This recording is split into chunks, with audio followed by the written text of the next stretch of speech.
Calisthenics are exercises that use only your body weight as resistance.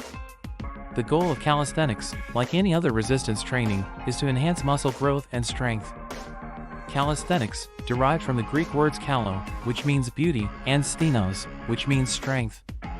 It grew in popularity in the 19th century as the father of gymnastics, Friedrich Ludwig John fittingly said that gymnastics are the embodiment of beauty and strength. Calisthenics is also known as bodyweight exercises because it uses your own weight as resistance. And the big question about bodyweight exercises is whether they are as effective as lifting weights for building muscle and strength. To understand this, we must first comprehend how our muscles grow and become stronger. Muscular and strength adaptation takes place when a stimulus, or resistance, is applied to the corresponding muscle at a high enough intensity to cause muscle overload. Simply put, as you move more weight with your muscles adapt and grow bigger and stronger. However, this does not imply that any type of weight movement will be effective.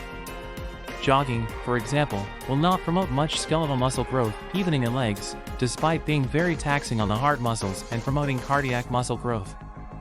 The issue here is that the impulse is not strong enough to target all of the muscle fibers in the leg. If you've seen the muscle fibers video, you'll know that we have 3 different types of muscle fibers, one of which is used for endurance, known as type I fibers, and the other 2 are used to provide massive amounts of force, known as type 2 fibers. Because running does not require a lot of force from your legs, type 2 fibers are rarely fatigued, and muscle growth is minimal. It's also why, despite the fact that it only uses your body weight, many people don't consider jogging to be a calisthenics exercise. Other calisthenics exercises, on the other hand, create a high enough demand to activate those larger muscle fibers. Consider the pull-up, which requires all fiber types to fire and eventually exhaust, promoting muscle growth. Push-ups are another good example of a calisthenics exercise that can stimulate muscle growth, especially for beginners who struggle to do even 10. However, you will eventually run into the issue of not having enough resistance. As difficult as it may be to complete your first 10 push-ups, 10 will eventually become an easy warm-up.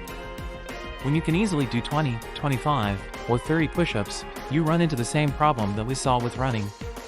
Of course, you can modify the push-up to make it more difficult, such as elevating your feet on a platform, but in the end, you're not changing the amount of demand on the muscle groups involved in a standard push-up, rather, you're shifting the muscles involved in the movement. When you do push-ups with your feet elevated, your anterior shoulders begin to bear the brunt of the resistance rather than your chest. As a result, if you want to build your chest, you will not have enough resistance. Why not just put some weight on your back, you may be thinking. It's no longer just body weight at that point, so it's no longer calisthenics. The next logical step is to start lifting weights. As beneficial as calisthenics can be, there will come a time when certain muscle groups, particularly strong muscle groups like your chest, legs, and hips, will require more resistance. Also, because calisthenics require you to use multiple muscle groups to perform an exercise, which isn't necessarily a bad thing in terms of natural and functional development, it makes it difficult to isolate specific muscles. That is not to say that calisthenics can't help you build an athletic body.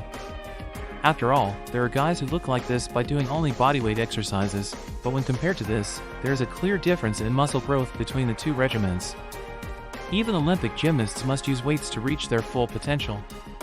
This is not to say that calisthenics have no place in anyone's exercise routine, you simply need to understand how to use them.